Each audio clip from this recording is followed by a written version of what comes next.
Hello, where is the Magic Tree House 20?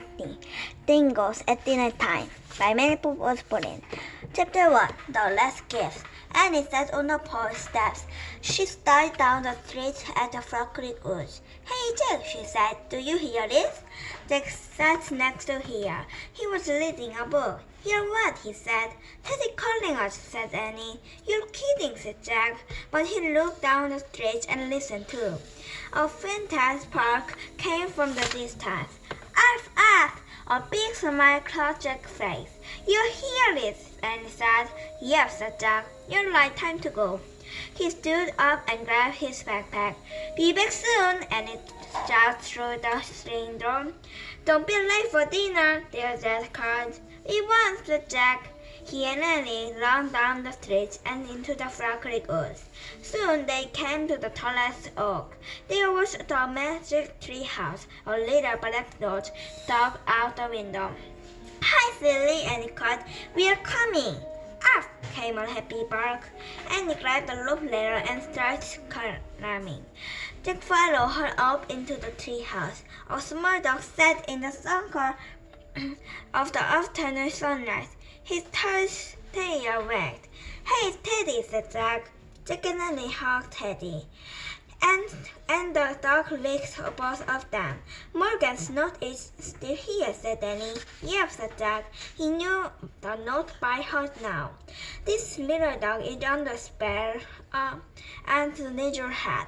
To free him, you must be given for a special thing. A gift from a ship lost at sea, a gift from the prairie blue, a gift from the forest far away, a gift from the kangaroo. Be wise, be brave, be careful, Morgan. Beside the note were the gifts from their trip. 1. A pocket watch from the Titanic. 2. An eagle feather from the Paris Circus. 3. A large flower from a forest in India. We just need to get a gift from a kangaroo, said Annie, and Teddy will be free from his repair. We must be going to Atranas, said Jack. That's where kangaroos live. Cool, said Annie. Teddy went and scratched at the book, reading the corner. Jack picked it up. What did I tell you? He said. He showed to the cover, and the title was Adventure in Australia. Great, said Annie. She looked at Teddy. Ready to meet a kangaroo? Arf, arf! Jack opened the book. He found a page with small pictures of a different animal and a big picture of a forest. Jack pointed at the forest. I wish we could go there, he said. The wind started to blow.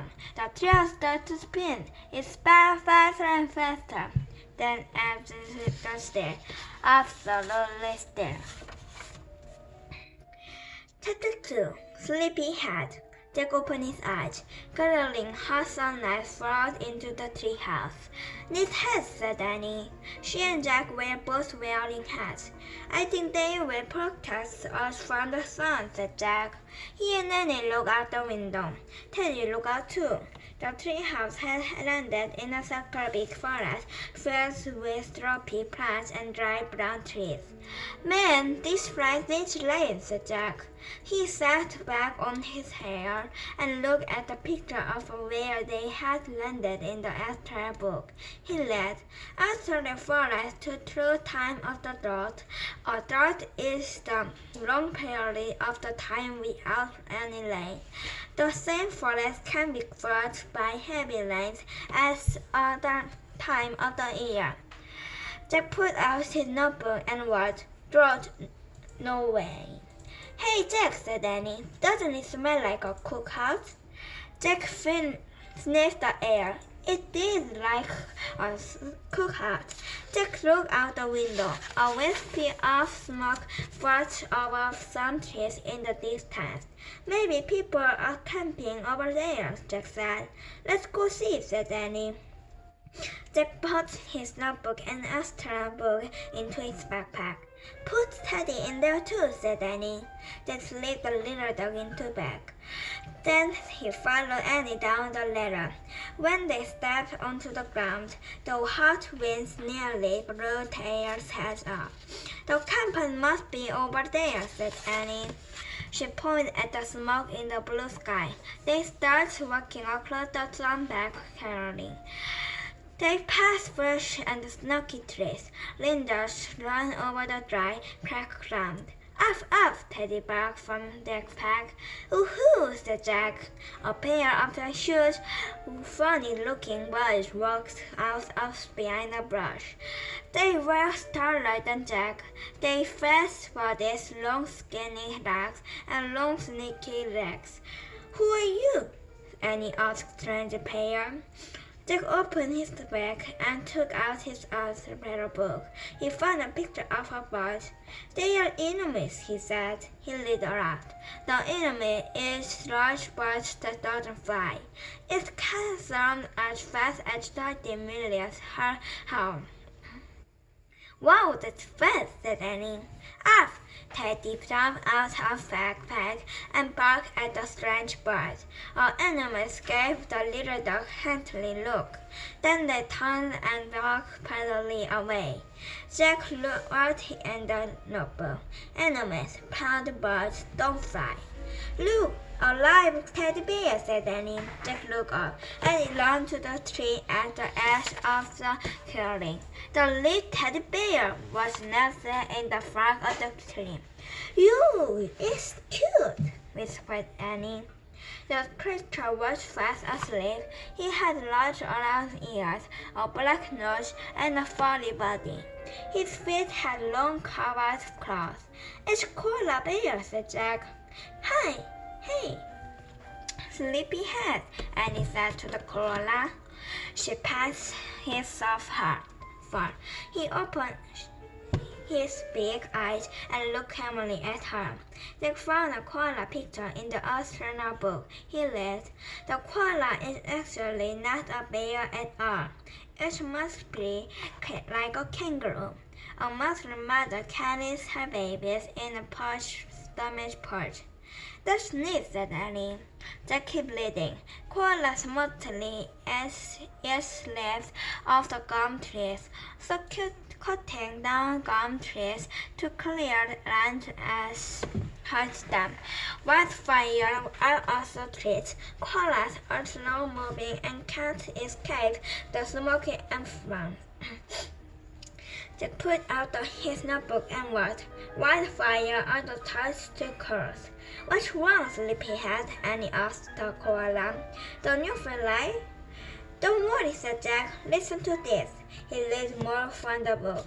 Koalas like kangaroo are adapted at night and sleep during the day when the sun is hot. The name koala means no drink because koalas rarely drink the water. They get mustard from the leaves they eat.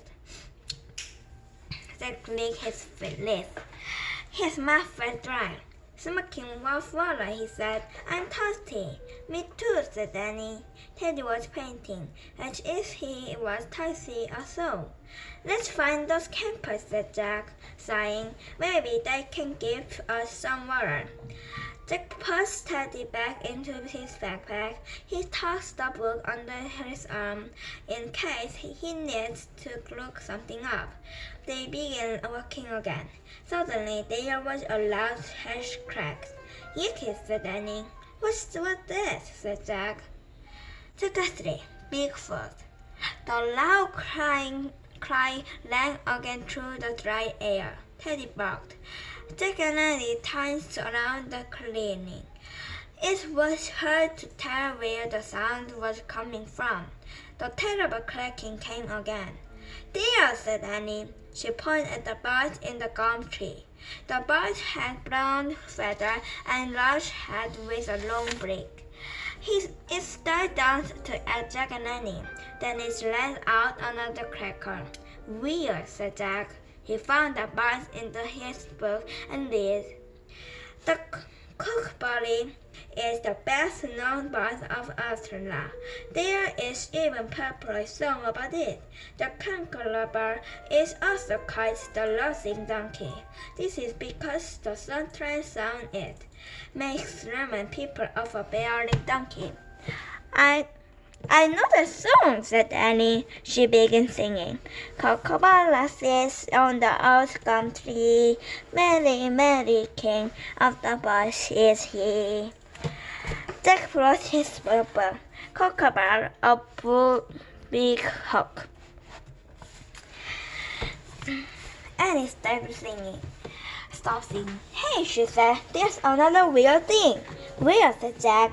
He pointed at the brush and the lumping in the jar dusty hair. Is it all right? Said Jack. They stepped closer to the big lump. It looks like it's breathing, said Annie. The lumped animal lying on the back, its paws over its head.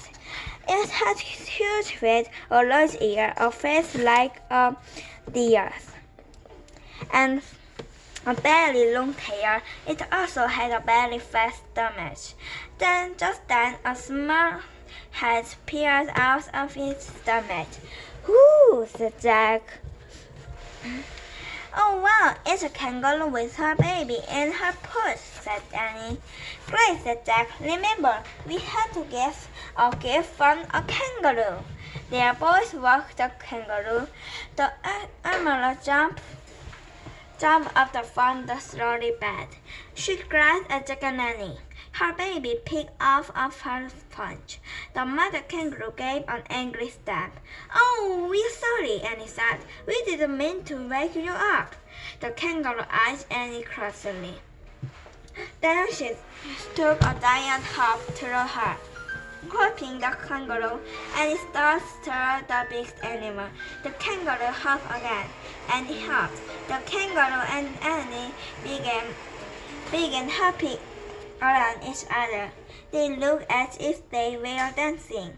They couldn't believe how carefully the kangaroo was. She seemed to fly through the air, then slid off softly as a butterfly.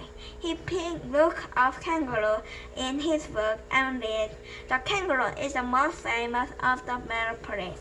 The female carries a baby known as the joy in the pouch. Scientists call a kangaroo melopot, which means Bigfoot. And Bigfoots help a kangaroo hop higher than any other animal in the world. With a learning leg, a large kangaroo can jump over the square bars. Forget the humping contest, Annie, Jack cried. She came out of the big smile. He put the notebook and wrote, Kangaroo, Bigfoot, can jump over the square bars. The kangaroo began stamping her feet again. What's wrong? Said Jack. Annie. The kangaroo froze. Teddy groaned from Jack's backpack. Some nearby the brush moved. A moment later, the dog crept silently into the clearing. They were on the crowd and been looking. Teddy groaned once more. Oh no. But the dogs crept through the kangaroo. Suddenly, the mother kangaroo sprinted into the air away from the dogs. The dogs dashed after her. Stop, said Annie. Stop! Leave her alone. As the kangaroo jumped, she turned in melody the latch of the different direction. Then she got over the bush. Howling in the woods, dogs lay from the kangaroo and her baby. Chapter 4. Joy. Oh no, cried Annie. We have to save her. She took off after the dogs. Arf, arf, arf. Teddy barked over Jack's shoulder. Jack ran after Annie with the book under his arm. He ran over the dry, cracked ground, past several brush and charred gum trees of him. He saw a horse suddenly. She turned rough and hurt teeth. What happened? He shouted. Come look, she said. Jack reached Annie. Beside her in the grass was a baby kangaroo. It was trembling. Don't be scared, Annie was saying. Then she looked at Jack. Where is Mom? Why did she drop him? I don't know, said Jack. He put his back on the ground and opened the Australia book. Teddy jumped out of his bag. The little dog tried to sniff the baby kangaroo. Don't scare him, Teddy, Annie said. Teddy sat back and watched puzzling. Jack opened his Australia book and found a picture of a baby kangaroo. He read, the biggest enemy of the kangaroo is the dingo. They are a sort of astronauts. When a mother kangaroo is caged by the dingoes, she managed to Joey was of the porch. Without the electric light in the porch, she gave a fast fire further. She danced, stopping the dingoes away from his baby. If she'd seen other dingoes, she'd start to Joey. Oh, Jack, Annie said sadly. I hope his mother is cared for the dingoes. Me too, said Jack. Hi, Joey, said Annie. She gently patted baby kangaroo. He's so soft, Jack. Jack literally down to touch the brown fur. It was soft, the softest fur he had ever felt. The shy little kangaroo stared at Jack with big brown eyes and trembled. Don't be scared, Joey, Annie said. Your mom's going to come back for you. Joey jumped away from Jack and Annie. He hopped through Jack's pack with his sitting on the ground. The baby kangaroo took a giant leap and dipped her face into the bag. The whole body went inside, but his face stuck out. Then he turned himself over and peeked out at Jack and Annie. They both laughed. He thinks your bag is put, said Annie. I know, put it on work. We feel like when his mother carried him. Jack put his Australian book on the ground. Then Annie helped him put the bag on his chest instead of on his back. The joy was heavy. There, Annie said. You look just like a mother kangaroo. Oh, brother, said Jack. But he patted baby soft fur. Don't worry, he said to Joey. You can stay in there till your mom gets back. Here, Joey, would you like some grass to eat? asked Annie, and scooped a handful of grass and gave it to the kangaroo. It was the grass, keeping a big eye on Annie. I hope his mom comes back for him soon, she said worriedly. Yes, said Jack. He looked around the dry forest. There was no sign of the mother kangaroo, but Jack was something else. Look, he said to Annie. There was a wisp of the smoke in the sky had turned into the big black cloud. Jack noticed the smell of the burning wood was much stronger. What are those campers doing? Said Annie. Are they making bomb from now or what? A feeling of fear came over Jack. What if, he said, what if in the distance a tree suddenly burst onto the farmland? We are going to add a wildfire, he said. Chapter 5. Wildfire. Wildfire, said Annie. The woods are so dry, everything starts to burn, said Jack. We have to get out of here. We can't leave Joyce, said Annie. We'll take him with us, said Jack. But what if his mother comes back for him and he's not here, said Annie. We don't have a choice, said Jack. Just then the kookaburra flew through the sky cackling. The animals raced by the top pit. The air was getting close to the summer cry. The fire was crackling. Come on, said Jack. We have to get back to the treehouse before it burns down. Which way is the treehouse, said Annie. I'm not sure, said Jack. Smoke had his tops. Jack's eyes shut tight. Forget it, he said. Let's just get away from his smoke. Come on. Jack and Teddy turned to go. The baby kangaroo had in the head inside Jack's backpack. I can't up, said Annie. I have to get something. What? Said Jack. But Annie had dashed over the other direction. Come back, Jack shouted. Annie! Branches cracked and fell down the streets. Smoke flooded everywhere. Arf, arf! Annie! Jack cried. Jack cursed on his smoke. He cursed under his eyes. The air was getting hotter. He had no choice. He had to run. Arf, arf! Teddy barked from the somewhere ahead. Hurry, Annie! Jack called hastily. Then he took up after Teddy. His tremble burst through the brush. All he could do was follow the sound of Teddy's barking. His back felt heavier and heavier. He had it off with the arms and kept going. Suddenly, Jack heard Annie crowding him. Jack stopped. Here, here, here, here! We are here, he shouted. Come on, follow us! Annie appeared through the haze of the smoke. She was causing tears streamed from her eyes. She was carrying the koala. Come on, Jack cried. Follow Teddy. Arf, arf! Jack and Nanny carried Joey and the koala. They followed Teddy barking through the smoke fire first forest. Finally, they came to the giant rock. Arf, arf! Teddy was standing on the ledge. Behind him was the mouth of the cave. Through the smoke, they could barely see the little dog. Teddy barked again, then he vanished inside the cave. Follow him, said Danny. The end.